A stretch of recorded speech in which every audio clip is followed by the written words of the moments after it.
আজকে চলে এসেছি মায়াপুর ইসকন ভ্রমণের একটা ভিডিও নিয়ে। চলো পুরো ভিডিওটা কিন্তু শেষ পর্যন্ত দেখতে হবে। Welcome to Chandrani's blog. তো নৌকার মাধ্যমে এবার নদী পার হয়ে আমরা মায়াপুর ইসকনে ঢুকবো। তো দেখতেই পাচ্ছ দুই বোনু আর কাকিমা হাই হ্যালো করে দিয়েছে। পেছনে আছে আমার মা আর কাকিমা দৌড়োতে দৌড়োতে আসছে, যদি নৌকাটা না পায় সেই ভয়ে দৌড়চ্ছি আমরা। তো চলো নৌকায় উঠে দেখা হচ্ছে। তো এই তো আমরা নৌকায় উঠে পড়েছি, একটু হাই হ্যালো করে দিলাম। তো এবার নৌকা থেকে নেবে চলে এলাম ইসকন মন্দিরে।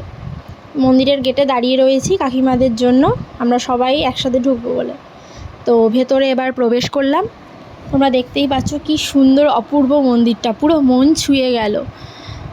ভেতরে রাধা মাধবের ছবি তো তুলতে পারবো না, নাহলে দেখাতে পারতাম। কি অপূর্ব! তোমরা অবশ্যই কিন্তু মায়াপুর ইসকনটায় যাবে এবং দেখবে, ঘুরবে, সব কিছু অপূর্ব, মানে কোনো তুলনা হয় না। সবাই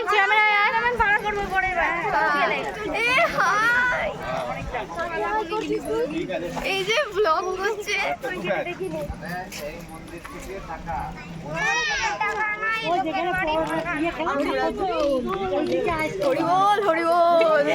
হরিবল বলতে হয় না, হরে কৃষ্ণ হরে কৃষ্ণ হরে কৃষ্ণ রাধে রাধে রাধে রাধে রাধে রাধে হরে কৃষ্ণ।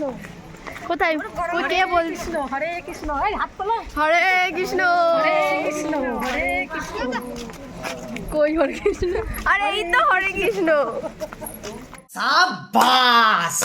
তো সারা মন্দির ঘুরে শ্রী রাধাকৃষ্ণের মূর্তি দর্শন করে আমরা চলে এসেছি গার্ডেনের মতন সুন্দর জায়গায়, সুন্দর সুন্দর ফটোশ্যুট করতে আর আমার নাচের ভিডিও করতে।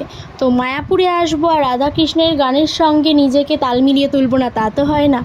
তো এই ড্রেসটা পরে আমি সেই নাচের ভিডিও করার জন্য রেডি হয়ে গেছি। এই ড্রেসটাকে বলে গুপি ড্রেস। এই ড্রেসটা কেনার মূলই উদ্দেশ্য হচ্ছে মায়াপুরে এসে রাধাকৃষ্ণের গানের সঙ্গে তাল মেলাবো। তো আজকে মায়াপুর ভ্রমণ কমপ্লিট। তো চলো এবার বাড়ি ফেরার পালা। তো এই আমরা ঘাটে চলে এসেছি, নৌকোয় উঠবো, দেন বাড়ি চলে যাব। আজকের মতন মায়াপুর ভ্রমণ, আনন্দ, হইহুল্লো সব এখানেই শেষ। তোমরা কিন্তু ভিডিওটা লাইক, কমেন্ট, শেয়ার করতে একদম ভুলবে না। তো আজকের মতো ভিডিও এখানেই শেষ, দেখা হচ্ছে নেক্সট ব্লগে। বাই। সবাই সুস্থ থেকো, ভালো থেকো, আর আমাকে এভাবেই সাপোর্ট করো।